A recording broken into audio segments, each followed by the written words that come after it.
Saya bacakan dulu pertanyaan yang sudah masuk. Berikutnya, Ustadz, betulkah pada saat Rasulullah menikahi Khadijah, pada saat itu Khadijah berumur 28 tahun, sedangkan Rasulullah 25? Allahumma shalli wa sallim alaihi. Bapak dan Ibu sekalian, memang dalam pendekatan sejarah terkini ada perbedaan sudut pandang dari para sejarawan. Ya. Dulu dalam kitab-kitab Turaf disebutkan Sayyidah Khadijah ketika menikah dengan Rasulullah sallallahu alaihi wasallam itu usianya 40 tahun, sedangkan Rasulullah usia 25 tahun. Saat itu menikah, Khadijah sudah juga memiliki keturunan dari 2 orang suaminya, ya. Dan uniknya begini, saya perjelas sebentar. Ibu bapak pernah nggak kenal Abu Jahal? Kenal di mana?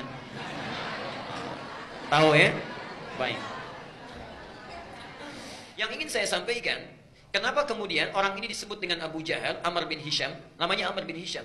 Jadi orang ini sangat aneh ya, sangat aneh. Apa yang disampaikan Nabi selalu dia ingkari. Padahal Rasulullah itu jangankan sama kawannya, lawannya pun mengakui keunggulannya, kejujurannya. Perhatikan Abu Sofyan saat menghadap ke Heraklius, ditanya oleh Heraklius, Raja Roma itu, Herakla, apakah orang yang datang mengaku sebagai Nabi ini, orangnya banyak musuhnya? Ya. Orangnya jujur? Ya. Amanah? Ya. Apakah orang ini selalu menyakiti orang lain? Tidak. Jadi semua yang disampaikan walaupun musuhnya mengakui orang ini baik. Cuma satu orang Amr bin Hisham yang tidak mau mengakui apapun yang disampaikan Nabi. Karena itu orang-orang pada saat itu menggelarinya Abu Jahal. Jahal itu bodoh, kalau disandingkan dengan Abu artinya orang yang sangat bodoh. Jadi kalau ada orang bodoh, ini yang paling bodoh.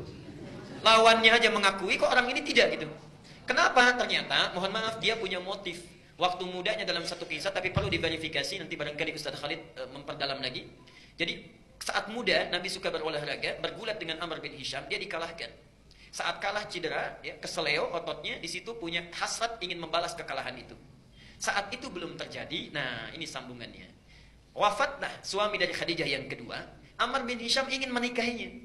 Banyak orang ingin menikah dengan Khadijah. Ketika akan menikahinya melamar, ditolak oleh Khadijah. Beberapa saat setelah itu, Rasulullah melamar Khadijah melalui pamannya Abu Thalib. Itu pun permintaan Khadijah. Bertambahlah perasaan tidak sukanya, dendam di situ dengan Nabi. Dari sejak itulah tidak suka apapun yang dikatakan oleh Nabi SAW. Nah, berapa usia pada saat itu? Kalau sejarawan dulu banyak mengatakan 40 tahun. Cuma ada sejarawan kontemporer yang sekarang membuat analisis-analisis. Dikeluarkan usia-usia anak Nabi pada saat Rasulullah itu kemudian menikah, berapa usia anak-anaknya, berapa usia anak yang dilahirkannya. Saat menikah dengan Aisyah, berapa usia Fatimah, berapa usia sahabat yang lain dan sebagainya. Ketika dianalisis ini dikeluarkanlah angka hitungan 28 tahun. Keluar hitungan itu. Apakah mana yang benar 28 atau 40 tahun? Jawaban yang paling benar wallahu a'lam.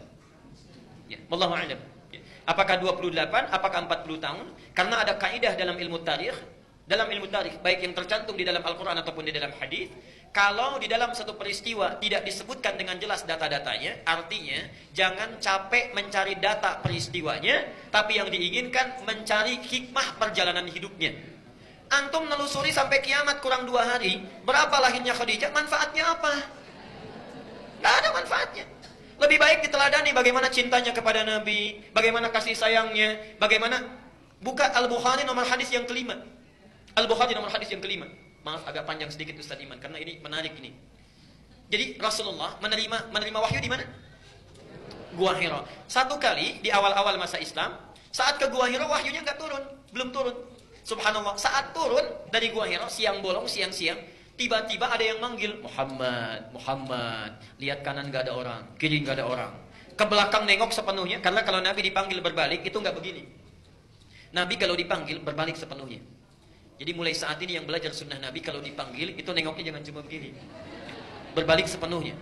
Ketika berbalik gak ada orang, subhanallah. Lihat ke atas, begitu lihat menengok begini Muhammad, tiba-tiba ada sosok jubah putih seperti orang duduk, rambutnya panjang di awal masa Islam.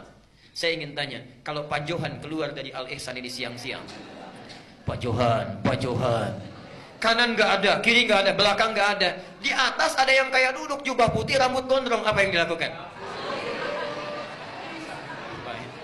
Itu pasti lupa motor itu, lari. Itulah yang terjadi pada Nabi. Lihat redaksi hadisnya. Uniknya, faru'ibtu minhu. Ro'iba itu ketakutan luar biasa sampai bulu kuduk merinding naik. Itu ro'iba. Tapi kalau ketakutan bulu kuduk naik tapi sudah nggak ada kesempatan kabur, dirubah redaksinya dari ro'iba menjadi aujasa. Aujasa, ya. Kalau panjang agak cerita, agak panjang dia, kalau cerita agak panjang. Lihat nanti saja di Ad-Dzariyat, Quran surah 51 ayat ke-24. Ini bedanya Ru'aibah dengan Aujasa.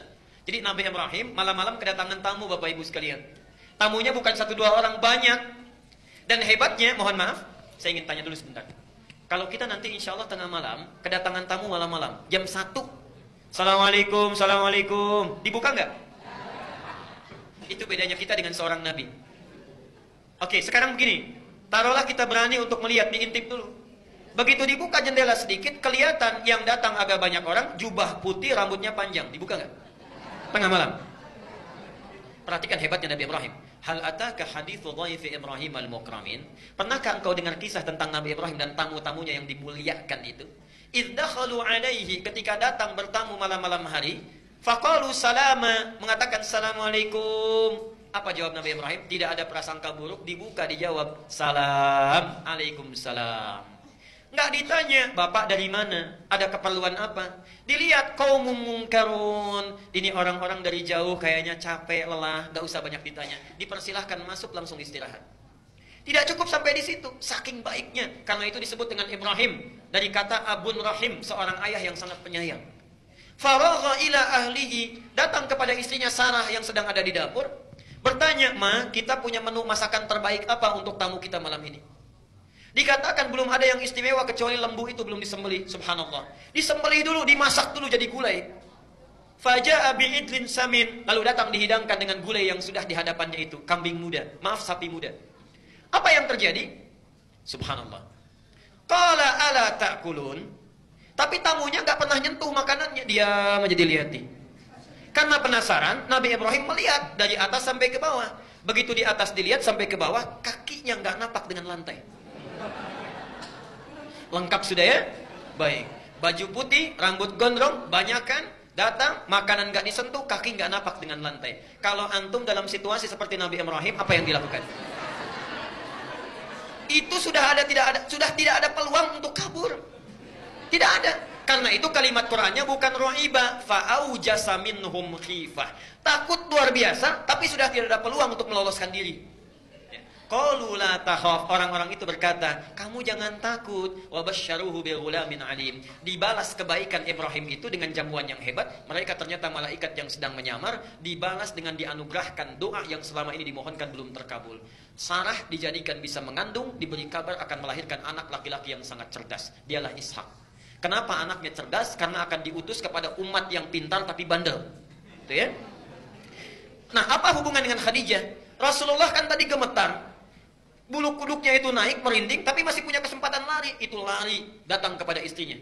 Diketuk pintunya, subhanallah. Begitu dibuka oleh Khadijah, lihat wajahnya, setengah kegelisahannya hilang.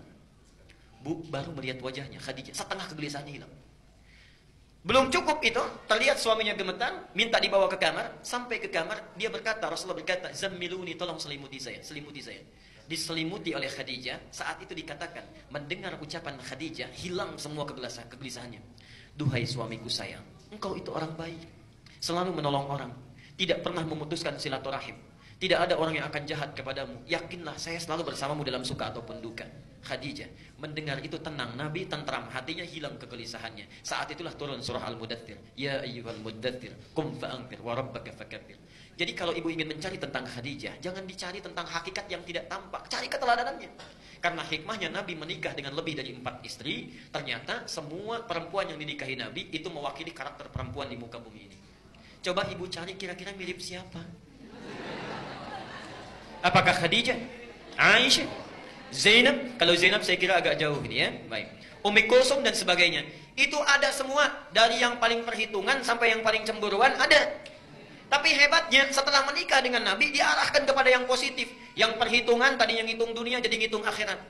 Yang kecemburuannya diarahkan kepada yang positif. Aisyah sangat cemburu ketika Nabi menyebut-nyebut Khadijah dalam tidurnya. Tapi bukan cemburu yang negatif. Maksudnya Rasulullah, apa sih kebaikan-kebaikan Khadijah yang belum saya teladani? Supaya kalau saya bisa teladani, tidak Khadijah saya yang disebut dalam mimpinya, saya bisa disebut. Itu diantaranya.